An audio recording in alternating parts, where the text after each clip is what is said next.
the day after Election Day, and in probably the biggest modern political comeback, Donald Trump won the presidency after his 2020 loss. What's your reaction? Amazingly, not surprised. We've been talking about this let me rephrase. Surprised when you consider how he left office in 2020, but not surprised given the 8-month roller coaster that we've all been on. And in the last several months, you and I have talked about this over and over on this show. The principle is if the Democrat is going to win the Electoral College, they have to clear the national polling by at least 3 points consistently. And in poll after poll after poll nationally, it was either that Harris and Trump were tied, or he was slightly up, or she was slightly up. There was constantly margin of error, which was a massive warning sign. Along with the fact that in poll after poll, we saw warning signs of underperformance among Latinos, among Black men, among the youth vote. And last night, Donald Trump captured a new coalition of Republican voters in his, we can just call it landslide victory. Let's talk about that new coalition, because once again, he overperformed in multiple demographics, especially Latino men.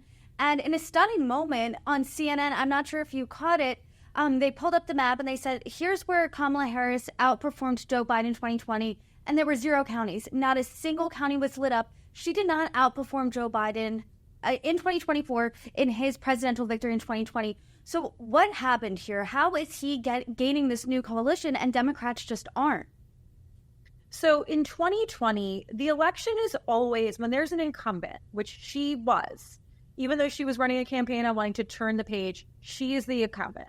When you have an election where there's an incumbent presidency, by definition, the election is a referendum on the last 4 years.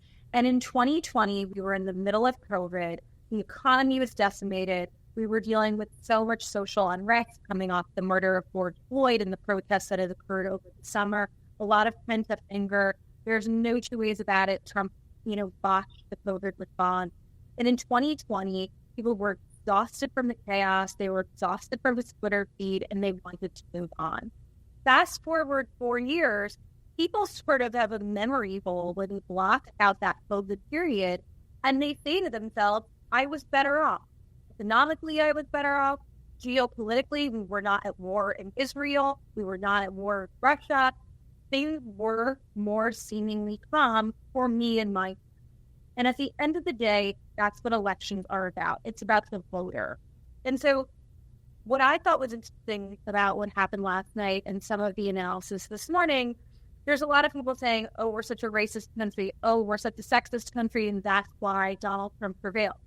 I think that that's wrong. I think that the Democratic Party has taken for granted the coalition that we've held traditionally and just assumed those voters would show up for us without giving them a reason to. And so the coalition fell apart. And there were warning signs for months, and we did not heed the warning signs. The best we did was send Barack Obama out to sort of wag his finger at Black male voters and say, you better show up and vote. And it wasn't good enough.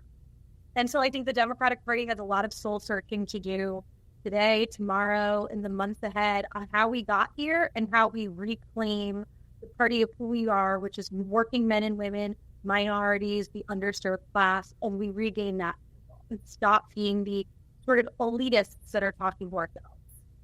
I think that's a really important point because he's winning the popular vote as well. Republicans have taken the Senate. So the analysis that half the country's racist, sexist, does that jive? Because a CNN contributor, I think, nailed it on the head. He goes, I think we need to recognize that over half of America feels very strongly about the things that Donald Trump feels strongly about. A secure border, the economy, crime. He might not be a perfect messenger, but the message resonates. So in this instance, was Donald Trump better at tapping into that with the American people opposed to Kamala Harris? Yes. I mean, look, the two biggest issues over and over again, let's put abortion to the side for a moment. Two biggest issues were inflation and migration and the border. And the border crisis was created by Joe Biden. I wrote about this in September of 2022. The warning signs were all there. He came into office. He unilaterally reversed the Remain in Mexico policy, which kept people in Mexico awaiting asylum. It let hundreds of thousands of migrants across the borders. The Republican governors pounced. They started sending them on buses and on planes to blue cities across the country. And you saw budgets in New York City collapse. You saw housing systems in Chicago collapse. And they said, now you've got a taste of what we deal with at the border. And suddenly the border issue became a national issue beyond just Texas and Florida and Arizona and other traditional border states. And that was the problem of our own making.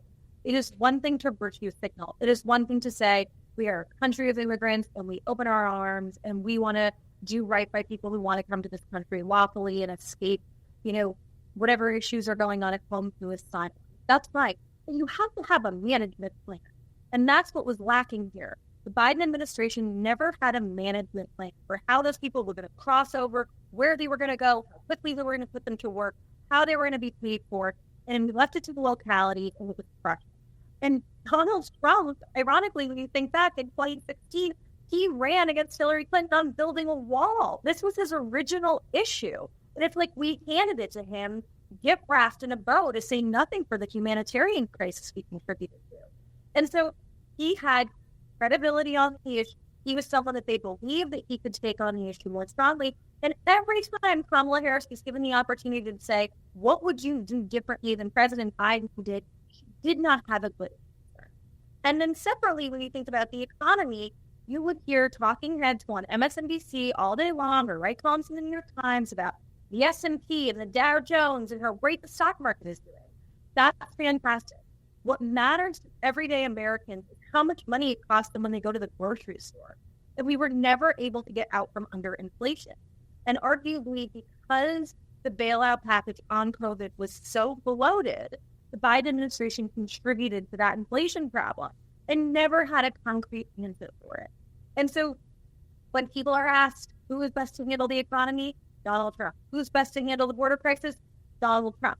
And Kamala Harris is coasting on vibes and on this historic, ability for candidacy, first Black woman president, and it wasn't enough.